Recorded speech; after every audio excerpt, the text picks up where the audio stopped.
Hey, this has kind of been on my mind, and I just seen a vid today from I think it's called Hell of a Deal or something like that. I think he had some issues with some PhDs. Not quite sure the details, but I'm curious. The title of this is Fact, Fiction, or Fallacy, and it's based on our beliefs and the knowledge we have to support those beliefs. And my question to you is, how do you arrive at your opinions? Is it through knowledge in the academic realm? Is it through just reading on your own, research, or life experiences?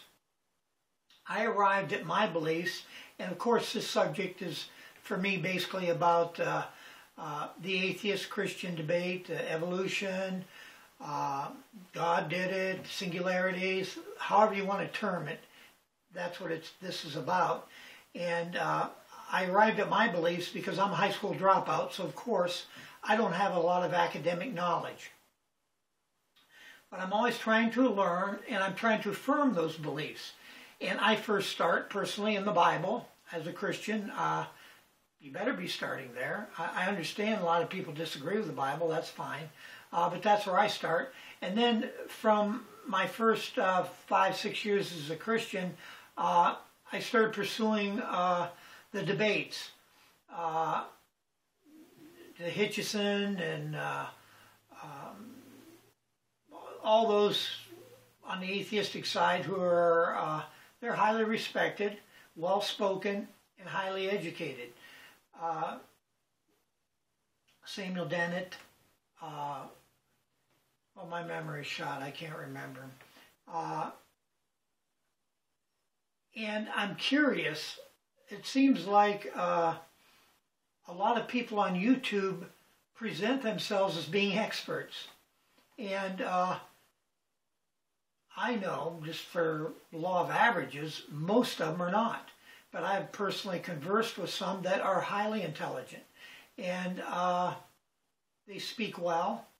They don't throw out the F-bombs and try to belittle you, which is great. I really appreciate that.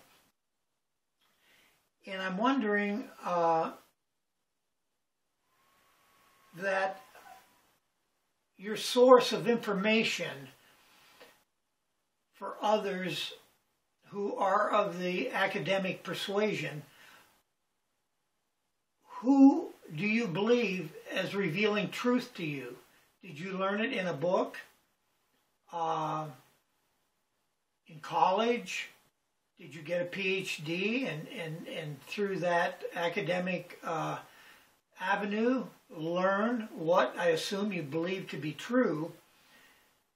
And my question really revolves around PhDs, scientists, and the highly educated. I told you I look to the Bible first, and if you're not a Christian, you know, we can set that over there. That's for me. But when we get down to the, I guess we'll call it the real world, there are so many PhDs and scientists that disagree. How is a person like me supposed to deduce the correct information if they argue about it? And we're talking about from singularities to multi-universes and string theory, and I mean there's some stuff way out there, and there's even some stuff within the realm of Darwin and microevolution, macroevolution, and all that stuff that goes with it. I'm not saying it's right or wrong or anything. My point is, I've listened to some debates lately that say, of course there's evolution. I think there was evolution. But I think there's a leap of faith, and I'm sure they're going to claim science behind the macroevolution. And I really don't want to get into that. I wish I wouldn't even mentioned it.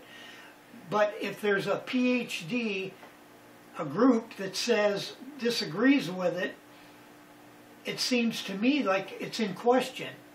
And this is an amazing statistic, really. I think everybody would agree that the Pew Research think tank is legitimate. I don't think they take any sides. I tried to research it, and I really couldn't find anything negative. But the Pew report in 2006 and 9 broke down religious beliefs and affiliations. And I really thought, this shocked me. And I know in a survey, it's how you ask the questions, what groups did you go to. You know, you can research the survey and rebut it if you want. But I've looked at several, and they're all in this similar path.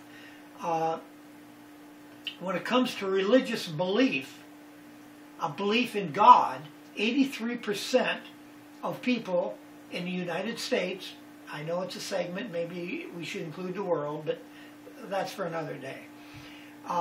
Belief in God is 83%. Scientists are 33%. I thought that was really high. And belief in a higher power, the public is 12%, and scientists are 18%. In my view, we should add the 33 and the 18 is 51%, that scientists are thinking there's something out there other than matter. And they are referring to it as a higher power. 18% of them, and 33% believe in God. 51%. I'm shocked. I hope someone can tell me that this survey is totally wrong. Actually, I hope you don't. So if 51% of the scientists think there's something about God or a higher power, I would say that gives a lot of validity to one side and doubt to the other. You know, you can pick whatever side you're on. But I just thought that was quite amazing, because as a Christian, you know, I'm always taking the Christian side, and I don't always have the tools and the skill to debate that intelligently. I try to read, I try to listen, but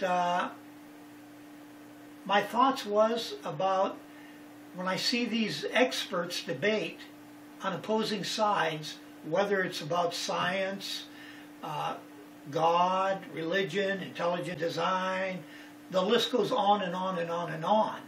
And they're quite interesting, and I'd just like to know what makes you think your sources are more correct than the opposing view, and I'm talking about the intelligentsia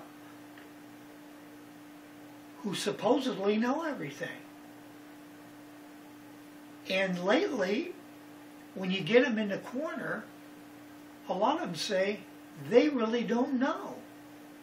And I think it's obvious, you can't prove negative, but beyond that, I think the Christian side, who I think has been feeling bombarded, should hold their head high.